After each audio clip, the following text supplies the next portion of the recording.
talijanski jezik. Mi Bošnjaci volimo učiti, pa ćemo učiti. Naime,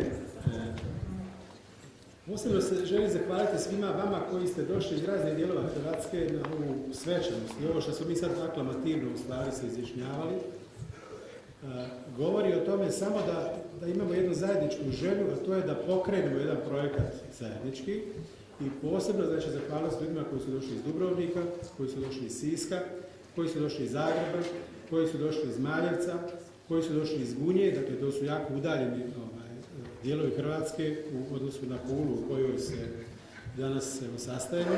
I naravno zahvalnost ljudima koji su stigli iz Primorsko-goranske županije, pa i vama koji živite stalno u Istri, koji ste ovdje, ja bih rekao, domaći svoji na svome ili na svom domaćem terenu.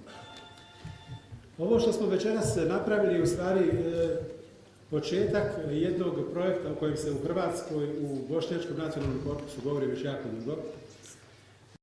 Osjetila se jedna potreba da Bošnjački nacionalni korpus dobije jednu novu snagu koja, evo odlučili smo večeras da to bude politička snaga, ali njen temeljni zadatak nije nikakva silna politika, naravno to će biti metod djelovanja, nego jedan nacionalni projekt koji mi moramo odraditi, a on se zove Bošnjački nacionalni identitet.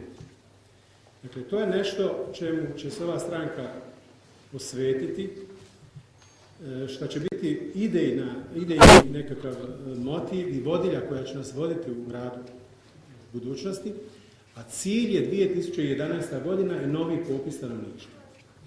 Dakle, na sljedećem popisu stanovništva pojavljuje se mogućnost da pokažemo koliko je stvarno Bošnjaka u Hrvatskoj, a kako smo ranije čuli iz programa rada, sve procjene govore da nas je više od 1,5%.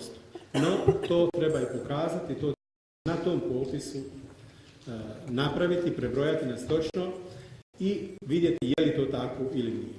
No, bez obzira koliko nas jeste, stvarno cilj je da do 2011. godine svi mi koji se Bošnjacima osjećamo, dakle mi ne možemo natjerati nikoga da se osjeća Bošnjakom ako se tako ne osjeća. Dakle, cilj je da svi mi se izjasnimo i onda će se pokazati koliko nas stvarno jeste. Sljedeća šansa je tek za 10 godina. Dakle, ako tu šansu 2011. godine propustimo, onda tek za narednih 10 godina, a onda će već ova omladina koja je danas tu biti zreli ljudi, imat će svoju djecu, dakle mi koji smo u ovim nekakvim srednje mladim godinama, bit ćemo već poprilično starijim ako nam Bog da zdravlja. Prema tome, ta šansa bi se morala iskoristiti i taj posao bi se morao zaokružiti do 2011. Dakle, to je ono što je nama zbilja temeljni zadatak.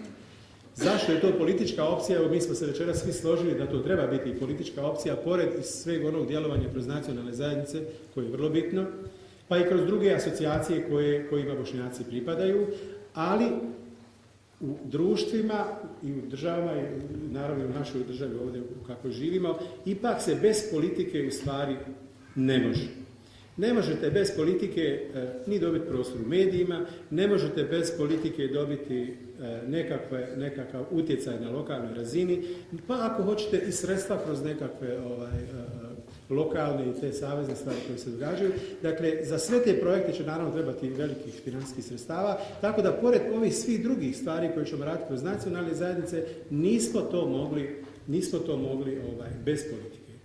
Naravno, još jedan od tih razloga je taj što na način na koji su Bošnjaci do sad predstavljani u tom nekakvom političkom miljeu, ja vjerujem da niko od nas nije baš naročito zadovoljan, tako da ćemo mi pokušati i taj dio priče ispričati. Priča oko Bošnjačke demokratske stranke je stara već par godina.